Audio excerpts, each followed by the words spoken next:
నాగేశ్వర గారి ఎవడే సుబ్రహ్మణ్యం తర్వాత మహానటి 2 సినిమాలు చూశాను. మహానటి మాత్రం నాకు విపరీతంగా నచ్చిన సినిమా.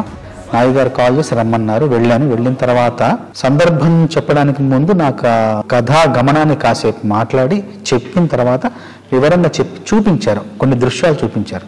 ఆ ఊరిని చూపిస్తూ కాశీలో జరిగే పరిణామాలు కావచ్చు, జరిగే మార్పులు కావచ్చు, జరిగే ఆ జీవన విధానాన్ని అంతా కళ్ళగట్టినట్టు చూపించారు. నాయి గారు కూడా స్పష్టంగా చెప్పారు ఏం కావాలి, ఆ సందర్భం యొక్క ఉద్దేశం ఏంటి, ఆ సందర్భంలో తను ఏం చెప్పాలనుకున్నారని చాలా స్పష్టంగా చెప్పారు. చెప్పిన తర్వాత నేను ఆ దృశ్యాన్ని మనసులో పెట్టుకుని వెళ్ళాను. వెళ్ళి ఒక 3 రోజులు శ్రమించి ఆ మొదటి 3 వాక్యాలు ఏదైతే క్లిష్టంగా ఉన్నాయో అది కేవలం ఒక గంట సమయంలో మొత్తం రాసేసి, మిగతా పాట ఇంకొక అరగంటలో రాసేసి మొత్తం 1.5 2 గంటల పాట మొత్తం పూర్తి చేశాను. ఆయన్ని వెళ్ళి కలిశాను, కలిసి పాట వినిపించాను.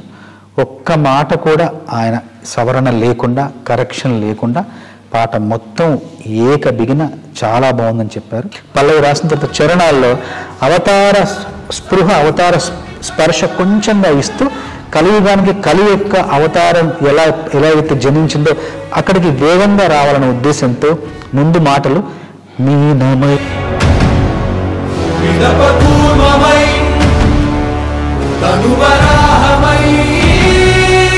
మనకు సాయమై ఎన్నో అద్భుతాలు సృష్టించి మనం పుట్టినప్పటి నుండి చూడలేని, నా జీవితంలో నేను పుట్టినప్పటి నుండి నేను సినిమాల్లో చూడలేని ఎన్నో అద్భుతాలు, ఎన్నో విచిత్రాలు ఈ సినిమాలో చూసే అవకాశం ఈ సినిమా ద్వారా నాకు లభించింది. నాకింత గొప్ప అవకాశాన్ని ఇచ్చిన నాగి గారికి, స్వప్న గారికి, దత్ గారికి మనస్ఫూర్తిగా ధన్యవాదాలు తెలియజేస్తాను.